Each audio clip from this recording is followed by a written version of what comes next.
Hi, my name's Vicky and I work for the National Paralympic Heritage Trust. I'm really delighted to be talking to Tahra Zafar, who was the head of costume for London 2012. And we've got several items, as you can see. We're kind of virtually here inside our Heritage Centre. And Tahra's going to talk to us a little bit about them. Over to you, Tahra.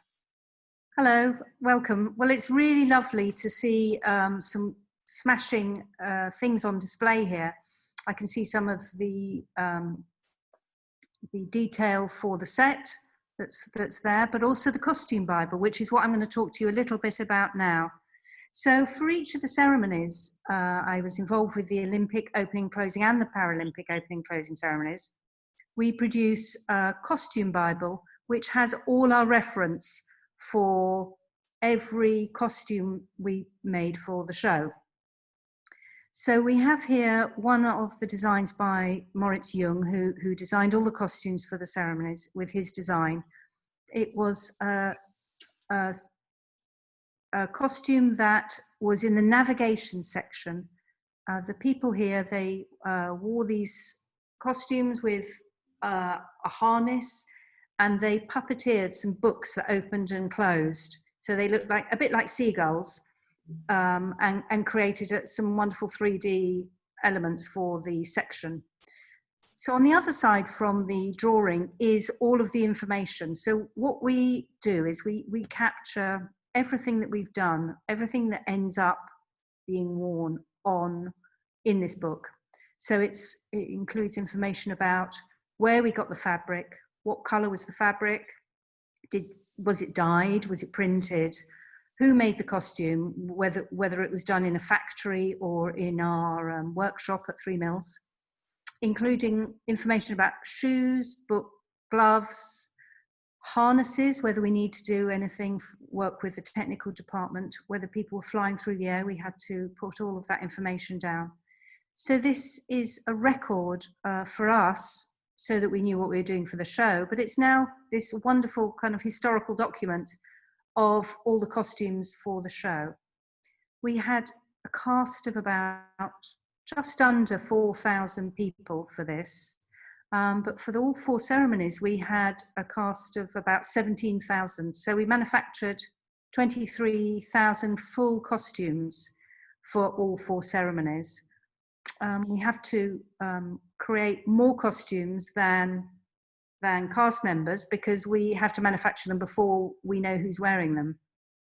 So you have to create grading. You have to make educated guesses of the groups, what gender they are, what size they are. So we overmake. We work out, do our mathematical equations. We overmake so that when we come to the fitting stage, we know we've got enough costumes for everyone to wear something. So it's a little bit of mathematics thrown in. And did you have volunteers helping you, and what sort of roles did they play? Yeah, so it wasn't just the cast who were volunteers. We had in the costume department 500 people who used to come in, rotated, gave their time voluntarily, and helped us make some of the amazing costumes that you'll see. It was a wonderful thing. We had people from all walks of life, from all over the country. We also have a very strong international volunteer cohort of people who know, whenever they know there's going to be an Olympics or a Paralympics, they volunteer and they make it their holiday. So it's a really exciting atmosphere with volunteers coming in, and they work alongside all the professionals. They learn a lot. You know, we have people on work experience, and we had a school leaver scheme.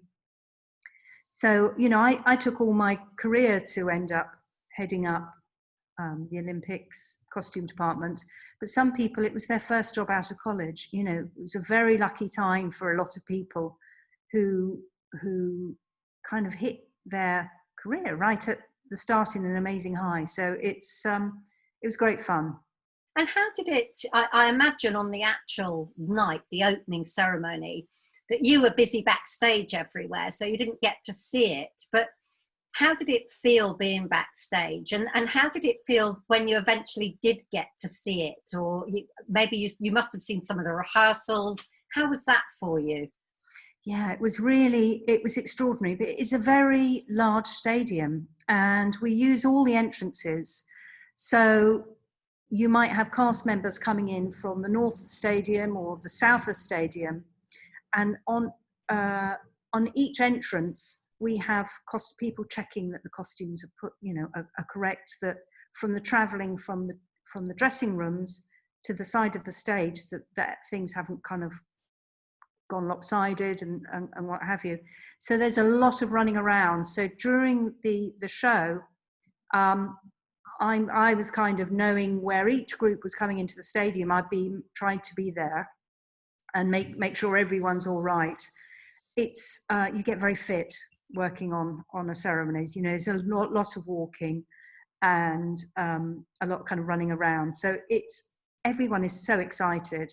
And at the end of the volunteer cast, at the end of the ceremony, they take their costume home with them. That's our thank you, you know, so they get to keep it. And actually, a lot of people who were given their costumes then have given them to museums as part of